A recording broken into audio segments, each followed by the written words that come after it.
This week, to be closer to China, August 1st is the 91st anniversary of the People's Liberation Army, the PLA. In recent years, President Xi Jinping, also chairman of the CPC Central Military Commission, has instituted far-reaching reforms on multiple levels for multiple purposes. What are the strategic directions and interests of the PLA? How have strategies and structures changed under Chairman Xi? We have to increase the power projection capability and taking the due responsibilities to provide public security goods. What kinds of hardware systems does the PLA need to fulfill its mission of protecting China's territorial integrity? The beginning of the Liaoning aircraft carrier is the manifestation that China is determined to develop the aircraft carriers. How is China building world-class armed forces? 战场上没有说我是亚军，没有亚军，战场上就是冠军，亚军就被消灭掉了。 This week, be closer to China. August 1st is the 91st anniversary of the People's Liberation Army, the PLA. It was born on August 1st, 1927, in the Nanchang Uprising, the first major battle of the Chinese Civil War, and ever since, the PLA has remained under the CPC's leadership, its sacrosanct foundational principle. Speaking after inspecting troops, President Xi Jinping, who was also chairman of the CPC Central Military Commission, said, "The world is far from tranquil and peace needs to be safeguarded." Certainly, sovereignty issues loom large. China faces growing challenges along its periphery, especially territorial disputes, such as in the South and East China Seas. The Korean Peninsula on China's border remains volatile. And military men still tell me that the Taiwan issue is the most sensitive. China today is engaged globally, with tens of thousands of Chinese workers and tens of billions of Chinese dollars exposed to the vagaries of various dangers, man-made as well as natural. Moreover, China is taking on increasing responsibilities to support UN peacekeeping. While there have been waves of PLA reforms over the years, Chairman Xi has instituted far-reaching reforms on multiple levels for multiple purposes. What are these reforms, and how do they address China's new or enhanced defense and security challenges? One must watch the PLA to be closer to China.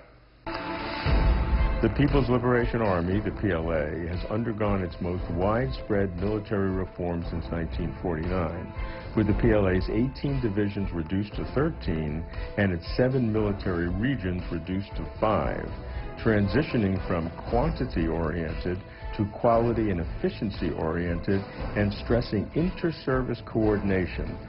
As the PLA Major General told me, the ambitious reform under the leadership of President Xi works on 4 levels. The first is the command and control system. The second is the composition of the forces. The third is the policy and legal system. And the fourth is the civilian-military integration. Today, I've come to China's National Defense University for a briefing on the restructured PLA. Let's talk about the PLA as we are celebrating its birthday every August 1st, and it's a good time to reflect on what's been happening. I'd like to begin by asking you in terms of the kind of the strategic direction and the strategic interests of the PLA. How have things changed over the last few years under President Xi or Chairman of the Central Military Commission, Xi Jinping? There's some change. There's something never be changed or not be changed. You know, we are undergoing very profound reform and restructuring of the whole military. So there are definitely some changes. For instance, the Army, Navy, Air Force, the structure, the proportionate of different services are changing, and we have more mobility and more powerful, you know, we have to increase the power projection capability according to protect our expanding international interest and taking the due responsibilities to provide public security goods. But there's still a lot of very important things. Fundamentally speaking, the strategy and policy has never been changed. I mean that the active defense was and is and will be our national defense policy. By saying active defense, I think, first of all, by its nature is defensive rather than offensive. We don't encourage preemptive attacks. We always, prepare to counterattack to defend our national interest. But saying active defense, there's a 16-character formula in Chinese that is, we are not attacked, at least we are attacked. If we are attacked, we will certainly counterattack. This 16 formula was proposed by Mao Zedong and is still very much valid here.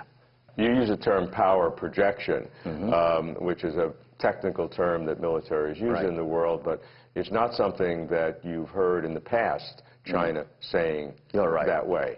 So, my ear hears a difference between the China I may have known 10 years ago and the China today, to use the term power projection. Is that fair? You're a Chinese military expert. Yeah, thank you for that. I think, generally speaking, even today, by saying defensive, Chinese military is an inward-looking military. Even for the overseas training here, in the past we have very few contact with the foreign countries. But with the development and modernization of the Chinese military, we have more chances to go abroad. And to some extent, we have to go outside. There's a fact that our interest is go to every corner of the globe. And Chinese people goes to the world. And this is one aspect. And at the same time, there are more and more, needs and allocations from other countries. Hi, China, you cannot be only economic power. You have to do more in international security, either for training for the other countries' militaries or help them to modernize their military and work together with them to protect our common interest. So for that, we have to have the capabilities. Give me a sense of the 5 services, or however it's organized, and a little bit about how each one maybe has changed under the restructure. Okay. As to the 5 services of People's Liberation Army, the Army, and Navy, Air Force, Rocket Force, used to be called the 2nd Artillery, and the Strategic Support Forces. Okay. And the last was actually the service is composed of the different arms used to belong to different services, and mainly focused on protection of space and space and cyber, and also electronic areas to defend the country. And the rocket force is composed of the missiles, conventional and nuclear. But they're a very limited number, and we never pursue for a first attack. So the purpose for the reform is to improving the survivability and also mobility and the precision attack capabilities, but only for the deterrence and the counterattack. General Peng, it's very good to see you again. In recent years, the Chinese military has restructured its command and control systems, I think reducing the number of military areas in the country. What has been the restructure of the Army in terms of its command and control and the integration of forces between Army, Air Force, and Navy into integrated fighting teams? So I want to understand a little bit about the recent restructuring in the PLA. Ever since General Secretary Xi Jinping took office, this has been the most profound, sweeping, extensive, large-scale restructuring to the PLA unprecedented in history. Based on the progress so far, this reform still needs time to be extensively implemented. But generally speaking, the overarching framework is already pretty much in place and can meet the current objective demands. And it is fair to say that in terms of the overall structure, considering the various arms and services, coordination among different forces, be they horizontal or vertical, we have made tremendous improvements on the previous situation. In the setting of proportions, scales and combat tactics, the adjustment is quite substantial. The current arrangement is better adapted to the demands of modern warfare and to today's need of confronting various threats. With our limited resources and the many tasks of the Navy, there is no need to expend. With our limited resources and the many tasks of the Navy, there is no need to expand ground forces, which currently have several million members. That is why we give more priority to strengthen the Navy and Air Force, as well as the Rocket Force. They are more pressing issues. As China's global interests and capabilities grow, maritime security has become increasingly important. As the second largest economy in the world, with over 80% of its foreign trade and more than 60% of its petroleum imports conducted through shipping, China is transforming the PLA Navy from brown water to blue water operations, highlighted by major equipment upgrades, offshore training, and increasing numbers of international security missions. Recent breakthroughs of the PLA Navy include a new generation missile destroyer equipped with anti-missile, anti-ship, and anti-submarine weaponry, and a second aircraft carrier, the first built domestically.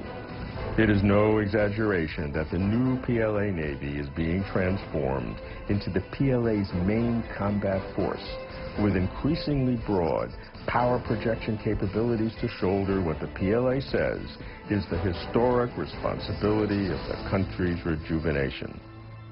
Okay, let's go to the PLA Navy, which I think everybody recognizes is probably the highest area of importance for China today because of China's new conditions through China's dramatic going out to the world with the Belt and Road Initiative and other investments. There's huge amount of Chinese investment and tens of thousands of Chinese citizens, and probably more, all over the world working in different areas. And does China have a responsibility to those citizens if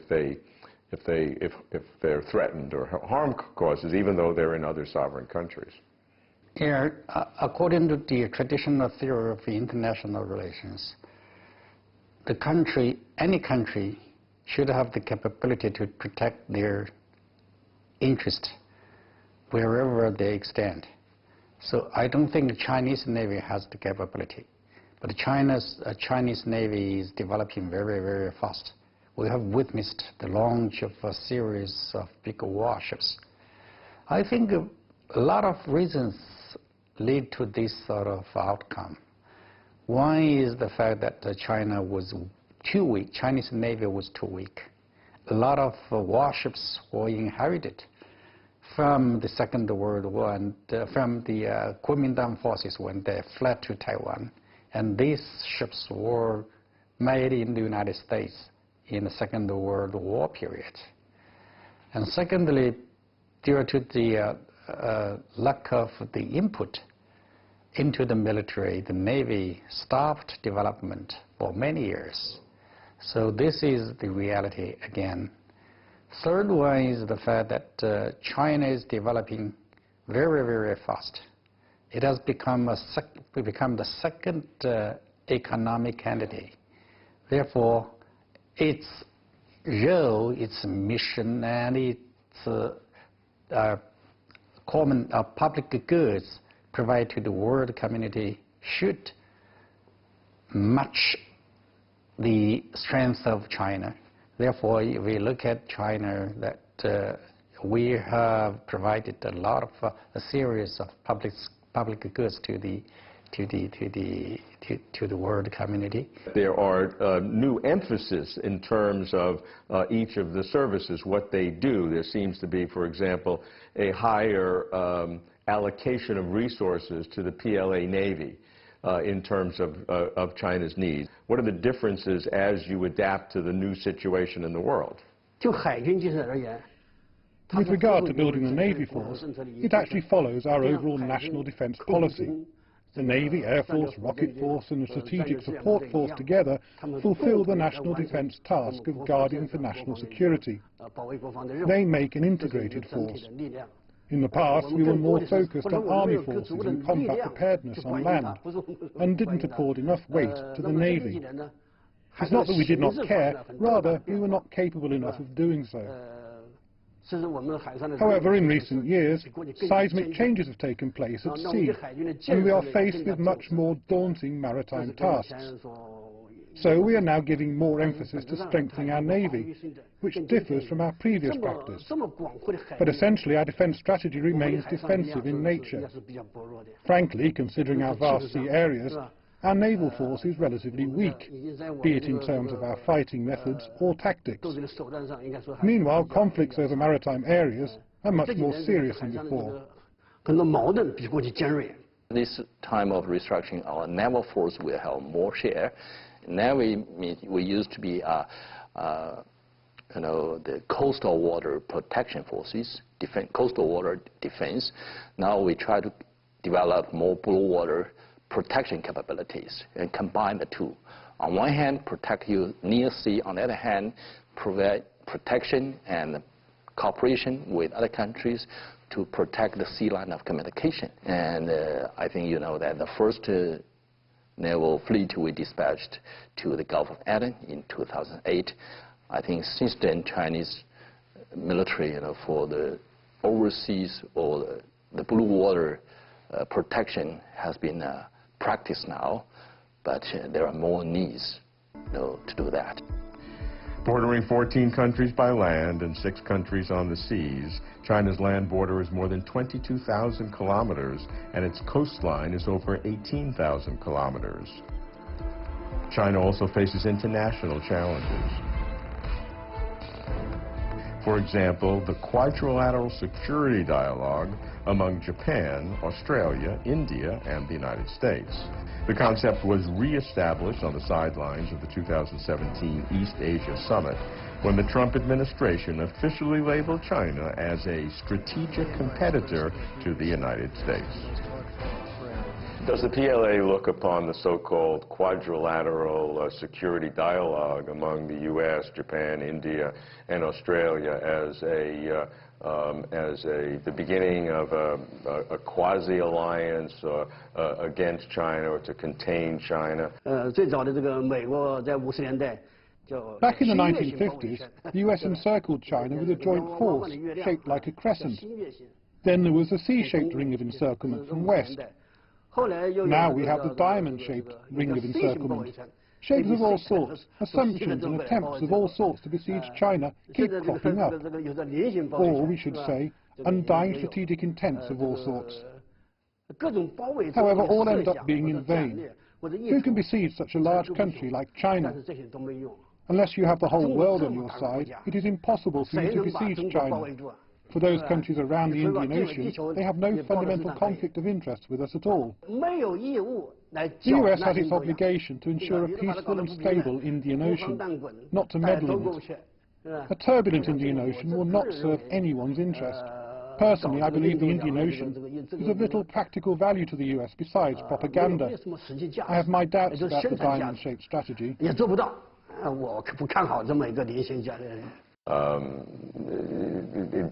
Is there concern about that? Do you believe in that, sir? I believe people are talking about it. People talking, yes, I heard of that, but I don't care about that. Why China has to respond to everything the Americans do or the other countries do? Yeah. While you do this, we also work together with, as you mentioned, all 4 countries are our biggest partners, not only in trade, in technology, cooperation, in education, in people-to-people communication.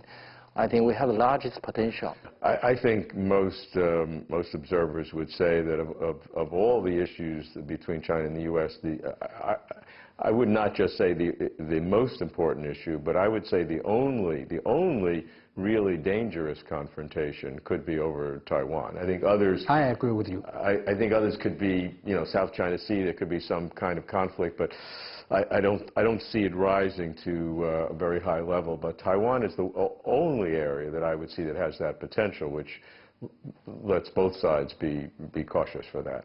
Because if you look at the behavior of the United States, you can see that the United States is trying to make him trouble there. It is trying to betray what it promised in the 3 communiques. For example, the new Defense Authorization Act, which will encourage the arms sale to Taiwan, which will encourage the port calls of the U.S. vessels to Taiwan, which will encourage the expansion of the military exchanges between Taiwan and the United States, and a lot of other things. Another one is the trade, the travel act.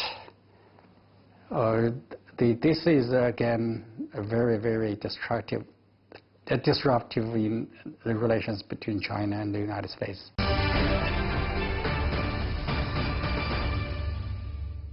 Does the PLA see that by 2050, 2049, 2050, that the PLA would be equivalent to the American military, Navy in particular? Not necessarily. How do you define the equivalent? If you see equivalent, I think the minimum bottom line is that we can persuade either America or any other countries to use of force against China, to infringe upon China's national interests. I think that is our big goal in mind. If we have more capabilities, I think if we have the confidence and trust, we can work together for protection of the humankind, or dealing with our common enemies of the world, like climate change and maybe someday the threat coming from outside the Earth. We have a lot of jobs need to be done. We don't have to take out each other as our enemies. Most people think that the PLA has been mechanized for quite a while. Yeah. What does it mean to be mechanized? Of course, some of the units are yet to be mechanized. I can see that because of the reform, because of the restructuring of the armed forces, and some of the troops have been moved from the north to the south, some from the south to the north. I think in different regions they need different mechanization. It is because of the different terrain, different security environment, different the opponents, etc. So they will have to deal with different situations. Therefore, they will have to different mechanizations. This is one. The second stage is actually 2035. By that time, the Chinese military will be informationized. IT will be equipped with the IT. I think this is something which I don't know if we will have to pursue this sort of objective. I think AI will play a very important role in the future military. So we'd better pursue AIization or something like that. So by that time, so you will see a lot of unmanned the weaponaries and weaponry systems. So that will be totally different from the information age. So I think we Chinese will not be the leader in this development, but we will follow the development of this trend. And this is one. Third, by the year when the People's Republic of China celebrates its 100th anniversary of China, we will develop the PLA in the first-class military. And this is the objective. So I believe that this is quite a grand objective, a grand program. Of course, during the process of development, I think we will have to address different issues in the different phases. You have followed China-U.S. relations for a long time and have specialized in it. It's no state secret that there are a number of very serious areas of difficulty between China and the U.S., more recently in trade and technology issues. And so my question is, what role can the PLA play in a positive way to reverse the trend? If there are any adjustments to be made, it is the U.S. that should adjust the mindset, which would be sufficient. There is no need to project China as its rival. China makes every endeavor to remain on good terms with the U.S., while the U.S. does not appreciate our efforts. There is nothing else we can do but to accelerate China's development. Maybe one day the US will find it futile to bet against China and can then make peace with China. Otherwise, the US will keep making trouble, and the world will also suffer from the subsequent disorder. Shrouded in hegemony and the law of the jungle, the world cannot enjoy sustainable peace. So I believe that in the future, the problems between China and the United States may happen between the military because of some provocative actions by the military of the United States. The Chinese military will have to respond. Trade warfare will not bring any damage to the lives of the people of these two countries, while the accidental exchanges of fire, accidental events between China and the United States may lead to conflict and even to war between China and the United States. Therefore, I believe that the provocative actions should be minimized. This is very important. Both sides should increase the exchanges between the military. These sort of exchanges will show to the other side the intention, real intention, capabilities. So for that purpose, I believe that the two militaries first of all will have to sit down, not like the visit of Mr. Mattis. So we will increase the exchanges of those practitioners. They are decision makers, and they are the implementers of national strategy and the national policies. They are also the formulators of the military strategies and the military policies. So these guys are very important. So they have to carry out exchanges. And this sort of exchanges will help Chinese and the Americans to ease their military ties. So I believe these are very important. In his report to the 19th CPC National Congress in late 2017, General Secretary Xi Jinping pledged that the PLA will achieve its objectives in mechanization, informatization, and strategic capabilities by 2020, become a modernized power by 2035, and a world-class military force by 2050. PLA reform is key, especially a new joint command and control structure. The former PLA headquarters, staff, politics, logistics, and armaments were reorganized into 15 new agencies reporting directly to the Central Military Commission. 7 military regions were reduced to 5 theaters, enabling commanders to field joint force packages from Army, Navy, and Air Force.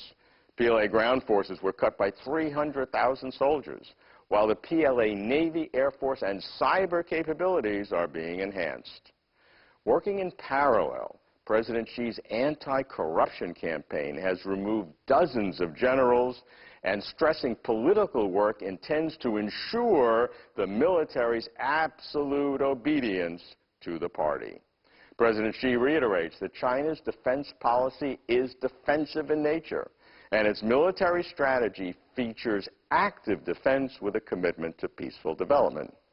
Many have questions. Will the PLA Navy continue to develop preferentially?